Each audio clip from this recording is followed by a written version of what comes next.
Ma'am నేను ఈ మధ్య ఒక కాన్సెప్ట్ విన్నాను ma'am. Gated community for senior citizens. నాకు కాన్సెప్ట్ అర్థం కాలేదు. ఏంటిది? ఇదేంటి ఇట్లాంటి కాన్సెప్ట్ ఎందుకొచ్చింది అనిపించింది. అయితే వాస్తవంగా చాలా వరకు అంటే పెద్దవాళ్ళు ఇద్దరే ఉండడానికి ఇష్టపడుతున్నారు. ఇంట్లో నుంచి బయటికి పంపేయడమో, లేదా రోడ్డు మీద తీసుకెళ్ళి వదిలేయడమో, అనాథాశ్రమంలో వదిలేయడమో కాదు. వాళ్ళంతట వాళ్ళే ఇష్టపడుతున్నారు. అవును.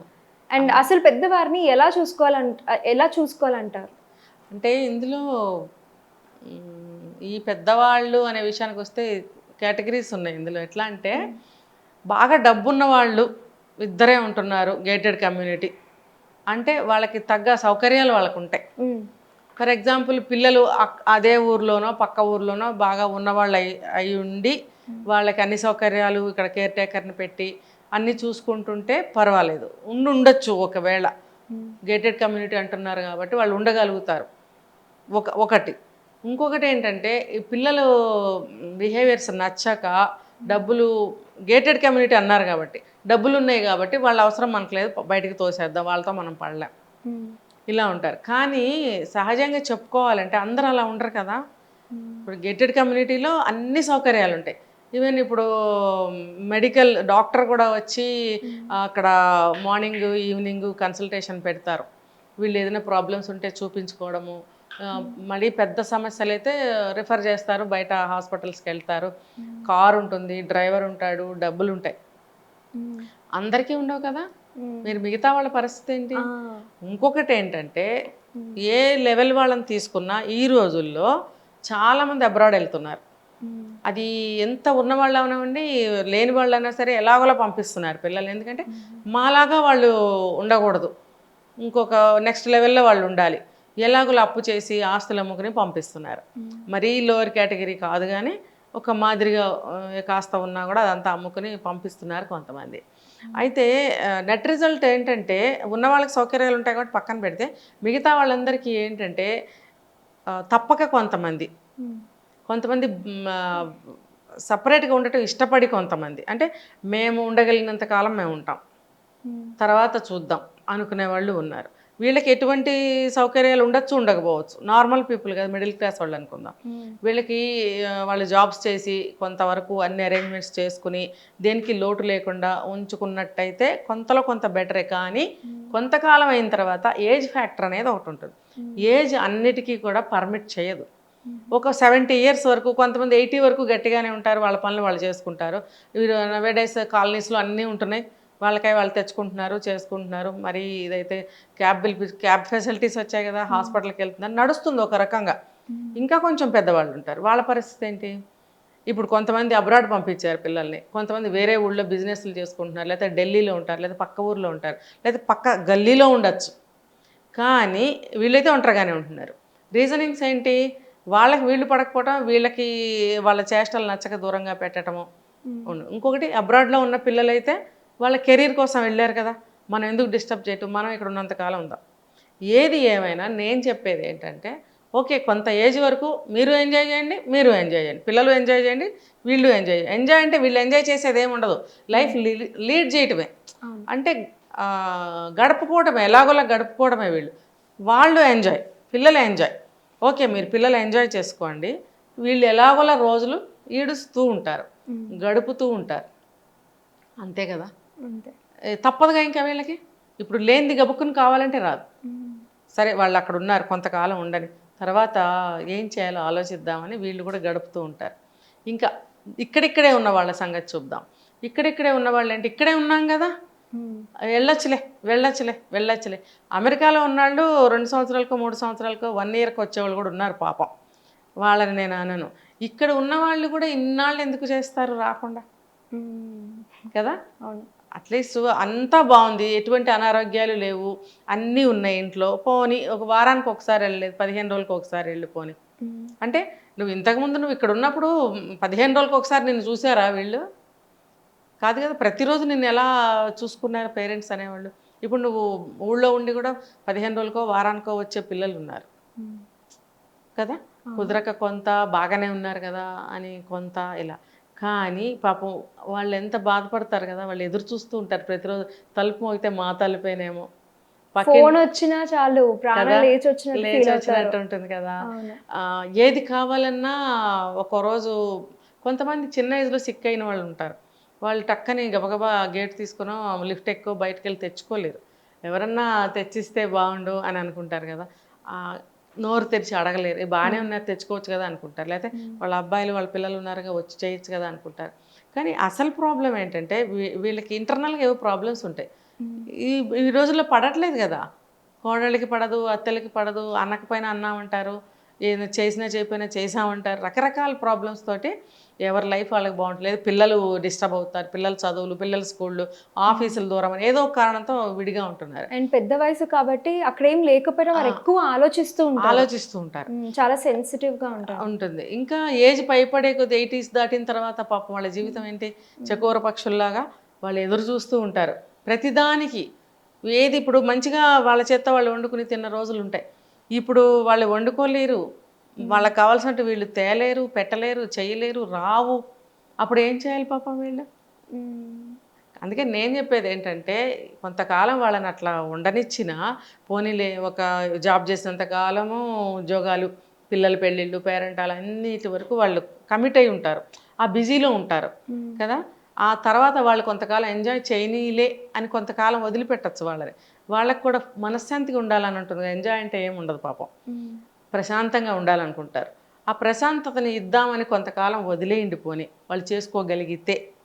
లేకపోతే వీలైనంత వాళ్ళ దగ్గర పెట్టుకోవాలి. వీళ్ళనైనా తీసుకెళ్ళాలి, వాళ్ళైనా వచ్చి ఉండాలి. ఆ ఆలోచన, ఆ మెంటాలిటీ అనేది పిల్లల్లో రావాలి. ఇప్పుడు చూస్తున్నాము చాలామంది ముసలోళ్ళు అల్లాడిపోతున్నారు. ఇంకా ఏమన్నా అంటే అప్పుడప్పుడు వచ్చి ఆస్తి గురించి అడుగుతారు. నీదేమన్నా పెట్టావా ఇక్కడ, నువ్వేమన్నా సంపాదించి ఇచ్చావా? ఆయన సంపాదించి ఉండాలి, లేదా వాళ్ళ ఫాదర్ సంపాదించింది అయి ఉండాలి. నీదేమన్నా ఉందా పోనీ? నువ్వు ఏ హక్కుతో అడుగుతావు? ఇస్తావా లేదా? ఒక పెద్ద మనిషిని 80 ఏళ్ళు వచ్చిన ఒక పెద్ద ఆయన్ని, పెద్ద జాబ్ చేసి రిటైర్ అయిన ఆయన్ని ఆస్తి పంచలేని 2 కొడుకులు నడి వీధిలో లాక్కెళ్ళి కొట్టేసి కింద పడేసి ఇష్టం వచ్చినట్టు చేత కొట్టేశారు. నువ్వు ఎందుకు ఆస్తి పంచవు? ఆయన భయపడి ఇంట్లోంచి బయటకు వచ్చేసాడు. వీళ్ళు వెంటబడి వచ్చేసారు. వెంటబడి వచ్చి కొట్టేశారు బాగా. ఆయన కుప్ప కూలిపోయాడు. అలాంటివి చేయకూడదు. చేతనైతే నువ్వు వచ్చి ఉండు, లేకపోతే తీసుకెళ్ళి చూసుకో. ఎక్కడికి పోతుంది ఆ ఆస్తి? మీకే కదా వస్తుంది. వాళ్ళు ఎవరో తీసుకెళ్ళిపోరు కదా, వదిలేసి పిల్లల కోసమే కదా కష్టపడతారు. అక్కడ స్థలాలు కొంటారు, ఇక్కడ ఏదో బిల్డింగ్లు కొంటారు, లేకపోతే ఏదైనా గోల్డ్ ఉంటే గోల్డ్ దాచిపెడతారు. పాడు చేయరు వాళ్ళు. నేను ఒక కేసు విన్నాను మ్యామ్, పిల్లలు పట్టించుకోవట్లేరు. అయితే వీళ్ళని చూసుకోవడానికి వాళ్ళు ఒక అనాథాశ్రమంకి కాల్ చేసి ఒక కేర్ టేకర్ ని పిలిపించుకున్నారు. ఎంత సేవ చేశారు అంటే వీళ్ళకి ఉన్న ఆస్తిలో 1/4 వాళ్ళ పేరు మీద రాసిచ్చారు. ఇవ్వాలని కూడా అనిపిస్తుంది. ఇప్పుడు వీళ్ళు ఏంటంటే అవతల నుంచి అమ్మాయిలు కూడా భర్తల్ని ఏమంటారు పుష్ ఇచ్చి పో అడుగు అని అలా చంటే వాళ్ళు ఉన్నారు కోడళ్ళు. కానీ భర్త ఏం చెప్తే తినే అమ్మాయిలు ఉన్నారు. కానీ ఆ అమ్మాయికి తనకు తానుగా ముందుకు వచ్చి ఏమైనా చేసిన ఊరుకొని భర్తలు ఉంటారు. అమ్మాయి మంచిదైనా అబ్బాయి మంచివాడు కాకపోవచ్చు, వాళ్ళకి స్వార్థం ఎక్కువేమో. వీళ్ళు ఇంకా ఎందుకున్నారు, అది మాకు ఇచ్చేయచ్చుగా అంటున్నారు, పబ్లిక్గా మొహం మీద అంటున్నారు. ఈ మందులు ఇంకా ఎందుకు మీకు, మీరు ఇంకా ఎందుకు, అవసరమా, ఇది అవసరమా, అది అవసరమా? ఆ వయసు మనకు వచ్చేస్తుంది కదా, వెనకాల మనం వచ్చేస్తున్నాం అదే వయసుకి, స్టేజ్కి. అవన్నీ మనకు అప్లై చేసుకోవాలి. ఒకసారి ఖాళీగా ఇట్లా కూర్చొని కళ్ళు మూసుకొని మనం అనుకోవాలి, నేను ఇప్పుడు ఈ ఏజ్లో ఉన్నాను, నా కొడుకో కూతురు వచ్చి అలా అంటున్నారు, అప్పుడు ఏంటి, నేనేం జవాబు చెప్పాలి, నేనేం చెయ్యాలి, నా నెక్స్ట్ లైఫ్ స్టేజ్ ఏంటి అని ప్రతి ఒక్కడు ఆలోచించగలిగితే ఇలా చేయరు. అయితే మారాలి మనుషులు, మారాలి అని ఊరికే చెప్తే మారిపోరు, వాళ్ళకి బుద్ధి రావాలి. మరి ఇప్పుడు వాళ్ళు వచ్చి వీళ్ళ దగ్గరన్నా ఉండాలి, వీళ్ళన్నా తీసుకెళ్ళి అక్కడ అమెరికాలో ఉన్న వాళ్ళైనా సరే ఒక ఏజ్ వరకు వదిలేయండి పోని తల్లిదండ్రులు, కొంతకాలం ఫ్రీగా ఉంటారు. ఇక్కడ పుట్టి ఇక్కడ పెరిగిన వాళ్ళు ఒక్కసారిగా వచ్చేసి ఉండాలంటే ఉండలేరు. కొంతకాలం ఫ్రీగా వదలండి, ఒక వయసు వచ్చిన తర్వాత తీసుకెళ్ళండి. ఇప్పుడు అక్కడ రూల్స్ కూడా వాళ్ళు ఒక ఏజ్ వచ్చిన తల్లిదండ్రులను వదిలేయమని ఏ దేశం చెప్పదు, పర్మిట్ చేస్తారు. కానీ ఈ వంక ఆ వంక తీసుకెళ్ళరు, వీళ్ళు కూడా వెళ్ళటానికి ఇష్టపడట్లేదు. కానీ ఏదో ఒక ఉపాయం చేసి లేకపోతే కొంతకాలం ఉన్న తర్వాత వచ్చేయండి ఇండియా, ఇక్కడ పుట్టిన వాళ్ళే కదా, ఇక్కడ ఉండలేరా మీరు? అక్కడ పుట్టేసి అక్కడ పెరగలేదు కదా. చాలామంది ఇప్పుడు వస్తున్నారు. ఇది మంచి చేంజ్ అన్నమాట. ఇది ఈ చేంజ్ అందరిలో వస్తే బాగుంటుంది. నెక్స్ట్ మన ఇండియానే కదా బాగా ముందుకు వెళ్తుంది, చాలా డెవలప్ అవుతుంది, మన ప్లేస్ కూడా మారుతుంది, కింద నుంచి పైకి చక్కగా వస్తుంది. అలాంటప్పుడు మన ఇండియాలో ఏం ఫెసిలిటీస్, మనం ఉండటానికి, తినటానికి, మన లైఫ్ లీడ్ చేయడానికి చాలా అంటే చాలా బాగుంది. అంతకంటే ఎక్కువ ఎందుకు? ఇప్పుడు కట్నాలు పోయాయి, ఆస్తులు ఊటాలు పోయాయి, అంటే సంపాదించి ఆస్తులు కూడబెట్టాలనే కాన్సెప్ట్ ఇప్పుడు లేదు ఇప్పుడు యూత్కి. ఎందుకంటే పేరెంట్స్ ఇస్తున్నారు బంగారాలు, ఆస్తులు అన్నీ వీళ్ళు ఇస్తున్నారు. వాళ్ళు వైఫ్ అండ్ హస్బెండ్ సంపాదించుకునేది ఎంత లగ్జరీయే కదా, వాళ్ళ ఎంజాయ్మెంట్కే కదా. చెరొక కారు, చెరొక 25 లక్షల కార్లు, నువ్వు 50 లక్షలు దాచిపెడితే ఎంత ఆస్తి అవుతుంది? కానీ ఆస్తి దాయరు. ఎందుకు? వెనకాల ఉన్నాయి, మాకు అవసరం లేదు. ఎందుకు అని అంటే మాకు కట్నాలు ఇచ్చి పెళ్లి చేయాల్సిన అవసరం లేదు, తర్వాత ఆస్తులు మిగిల్చి పిల్లలకి ఇవ్వాల్సిన అవసరం లేదు. రోజులు మారిపోతున్నాయి, ఇంకా అవన్నీ వాళ్ళకి అవసరం లేదు అని అంటున్నారు, అలా మాట్లాడుతున్నారు. కాబట్టి ఇలాంటి ఆలోచనలు చేయకుండా పెద్దవాళ్ళని చక్కగా చూసుకోవాలి. ఇప్పుడు ఆ ఆస్తి అంతా వీళ్ళే తీసుకుంటారు కదా, చక్కగా ఒక దగ్గర ఉండి సంపాదించిన దానికి ఒక లిమిట్ చాలు మనకి. ఆ అమ్మ నాన్న ఇచ్చేది కొంత ఉంటుంది, మనం సంపాదించుకుంటున్నాం, మనకి చాలు. కావాలి డబ్బు ఎందుకు అని అంటే పిల్లల ఎడ్యుకేషన్ ఇప్పుడు చాలా ఎక్స్పెన్సివ్ అయిపోయింది, చాలా అంటే చాలా విపరీతంగా. సరే అంత పెరిగిపోయింది, తప్పదు, డబ్బులు అయితే కట్టాలి. ఆ చదువే వాళ్ళకి మనం ఇవ్వగలిగిన ఆస్తి. ఆ చదువు సంస్కారాన్ని నేర్పుతుంది, విలువను నేర్పుతుంది, మన ఉనికిని, మన సాంప్రదాయాన్ని, దేన్నైనా సరే నిలబెట్టేది సంస్కారం చదువుతో వస్తుంది. సంస్కారంతో కూడిన చదువును మనం ఇప్పించడానికి ఎంత డబ్బు మీరు కూడబెట్టి ఖర్చు పెట్టినా తప్పులేదు, అదే ఆస్తి. కరెక్ట్, అంతే కదా. ఒక అక్షరం ఒక నోట్లో ఉంటే ఏదైనా చేసి సంపాదించుకోవచ్చు, చాలు. అది మీరు అది కూడా ఎంతవరకు చేస్తున్నారు ఈ రోజుల్లో వాళ్ళు? కాబట్టి మనకి సంపాదించింది పిల్లల చదువులకి చాలు అనుకుంటూ సంపాదించండి, ప్రశాంతంగా, సంతోషంగా, తృప్తిగా జీవించండి. పెద్దవాళ్ళు కూడా ఏంటంటే ఒక వయసు వచ్చిన తర్వాత ఎక్కడ ఉండబుద్ధి కాదు వాళ్ళకి రుచి చచ్చిపోతుంది, ఏదైనా తినాలనిపిస్తుంది. చిన్న చిన్న కోరికలు మనం తీర్చగలగాలి.